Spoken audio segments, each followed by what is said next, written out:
in the High Court and the Supreme Court, or who desire to go for that, let them take whatever the exams, interviews, whatever is conducted, let them take it. लेकिन क्या हमें न्याय मिलता है? Sir, मैं बहुत दुख से कहता हूं, हमारे महाराष्ट्र का बॉर्डर इश्यू है।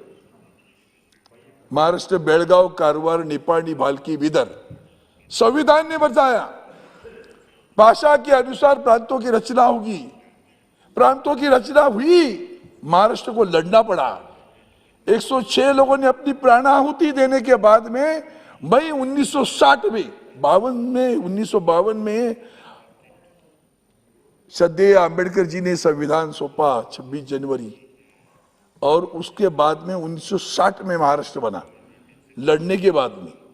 अब लड़ने के बाद में बना, कुछ प्रदेश आज भी बाहर है, लेकिन सुप्रीम कोर्ट की तरफ से न्याय नहीं मिलता। केस है, संघर्ष रास्ते पे आकर किया, आंदोलन किया, उस तरह के आंदोलन नहीं किए, संविधान के तहत आंदोलन किए, सुप्रीम कोर्ट में आए। कितने सालों से केस हमारी पेंडिंग है, किसी को लगता नहीं सदन में, हाँ या ना कहो तो सही, कुछ भी नहीं कहोगे, चुपचाप बैठोगे, और तब तक दूसरे सरकार को जो तुम्हारी है करके उसे जो भी करना है उसे अनुमति मिलती है।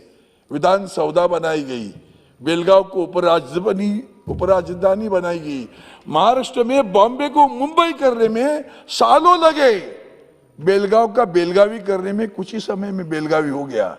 यही तो दिखता है डिस्पैरिट, डिस्क्रिमिनेशन। और जो डिस्क्रिमिनेशन की बात सब कर रहे थे ना, वही डिस्क्रिमिनेशन की बात मैं कर रहा हूं कि अगर हम कानून लेते हैं, डिस्क्रिमिनेशन क्यों है? बॉम्बे का मुंबई करने में डिस्क्रिमिनेशन। आज भी मुझे कभी कभी लगता है, हम दिल्ली का स्पेलिंग क्यों लिखते हैं दिल्ली का? दिल्ली तो कहते हैं दिल्ली में आया हूं, तो DELHI क्यों लिखते हैं? अंग्रेजों ने गलती की, आज भी हम चालू रखिए, क्यों नहीं सीधा करते उसे? ये जो हमारे ऊपर संस्कार गिरे हैं ना, उससे हम लोग आज भी बाहर नहीं आ रहे हैं। वो न्याय आज तक नहीं मिला।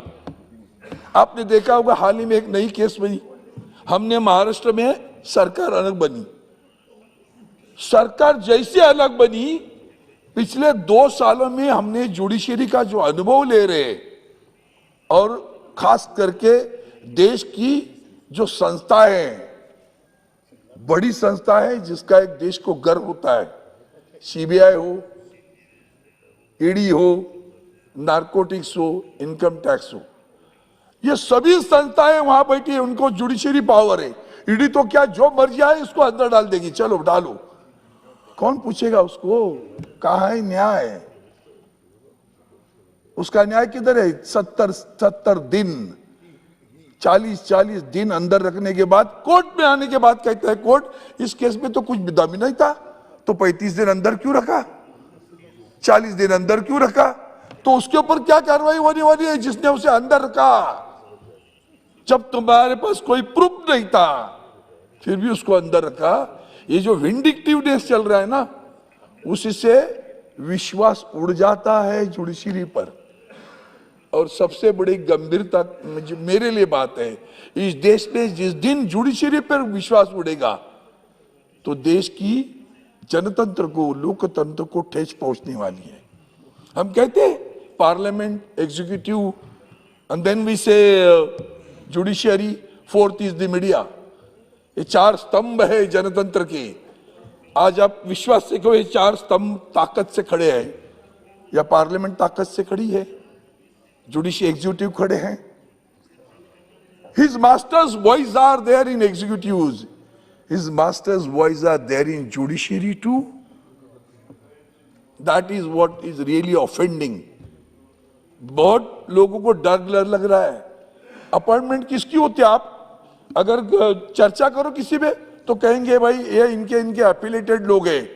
किसी भी क्षेत्र में जाइए आप, हर एक जगह जो चेयरमैन है बोर्ड के हो या किसी भी, तो आपको लगेगा they are affiliated to some thinking, किसी थॉट से जुड़े हुए लोग हैं, वही अपॉइंट हो रहे, बाकी लोग अपॉइंट नहीं होते।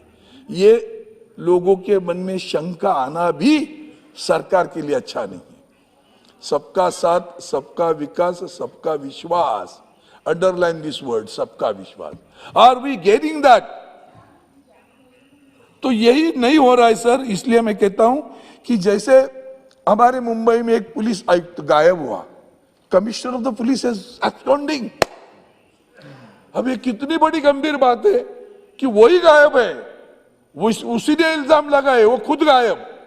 फिर जाकर आखिर खड़प को सुप्रीम कोर्ट में हाजिर हो गया, और सुप्रीम कोर्ट में हाजिर होने के बाद में सुप्रीम कोर्ट कहता है don't arrest him, he is above the law, he is above the law.